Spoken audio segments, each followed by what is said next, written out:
Hi, Kim Hester here, and welcome to part 3 of my Financial Independence with Financial Education video series.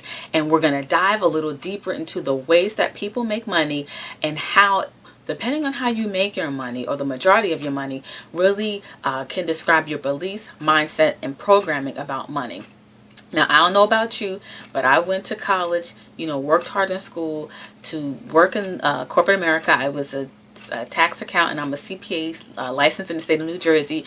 Made great money, but hated it because, quite frankly, I didn't want to work for someone else. I hated Monday mornings. I hated the grind, the commute. It just wasn't for me.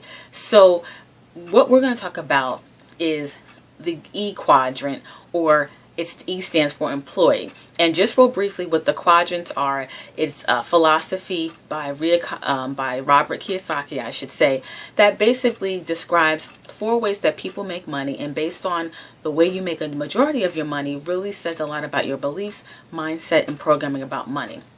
So I started as an employee in my career when I was younger. I work for someone else, which is what most people are groomed for if you do not come from a family of investors or entrepreneurs. Now, people in the employee quadrant, like I said, you work for other people. You trade time for dollars. With an employee, when you work for someone else, you are your life is controlled by them. You're told when you need to come into work, what your value is through compensation, when you can take vacations, when you can take lunch, your benefits, so on and so forth. So much control is given to your employer. But an employee, for security is really important.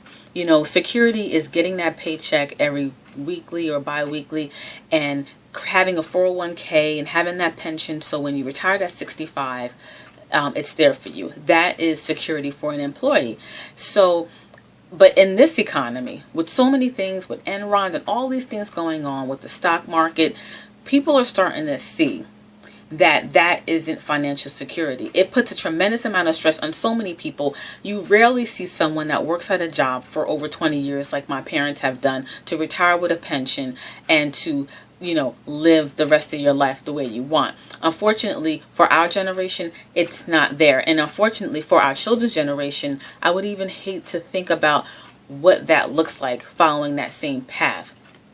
Employees are generally taxed the highest because they have earned income, and even though you get taxed the highest, you still would rather do that because it's so much easier to rely on that system of getting that paycheck weekly or bi-weekly than creating income possibilities on your own.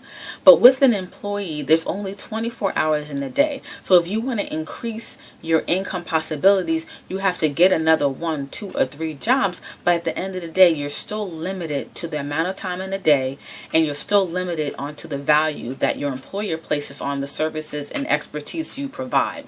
So as an employee, you strive and you thirst and hunger for the security, but what you're doing, there's really no security there at all, which is why I left working for someone else and I'm working for myself. Which leads me to the S quadrant, which I'm going to describe in video number 4, in part 4 of our series.